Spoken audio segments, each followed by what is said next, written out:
a pumpkin light from the local supermarket, which is Shoprite in Ramsey on the Isle of Man.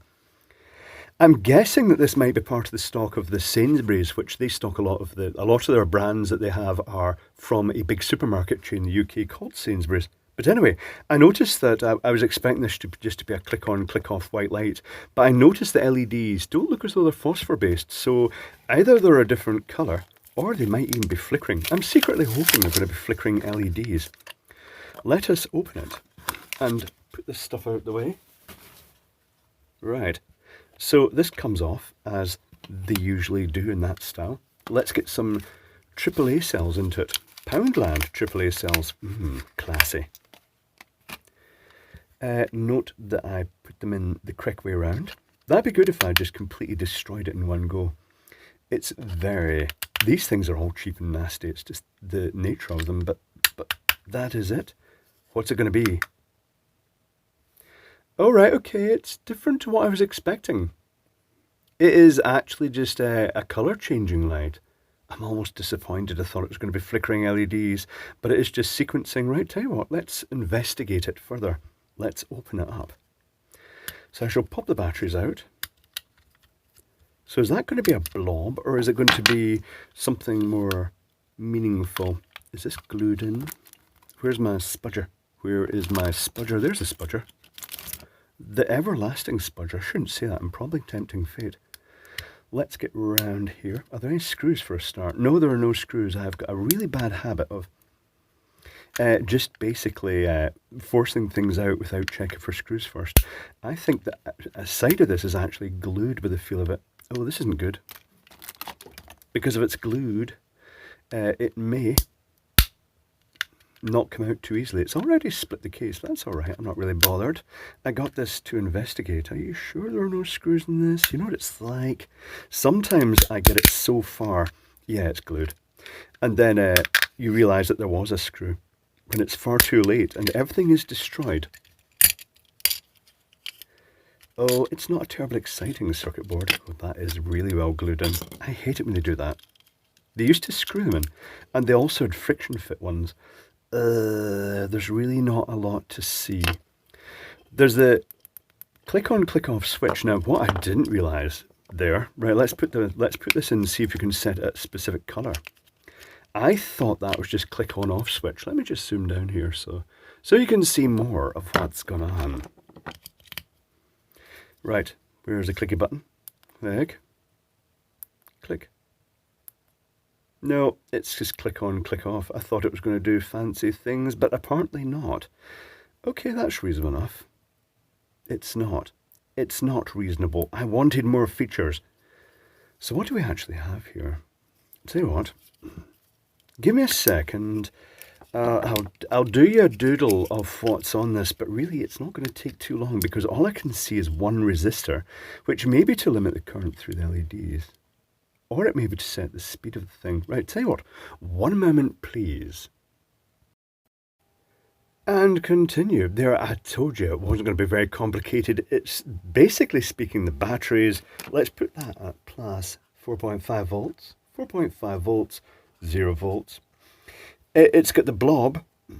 It's got the three LEDs connected direct to the blob. It could well actually be one of those generic sort of RGB colour changing LED chips, the chip you'd normally find inside it.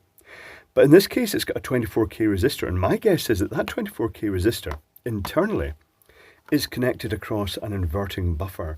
And they potentially have a capacitor here and then the resistor folding back so that if that's a Schmidt trigger, it's sudden transition from positive, the high to low.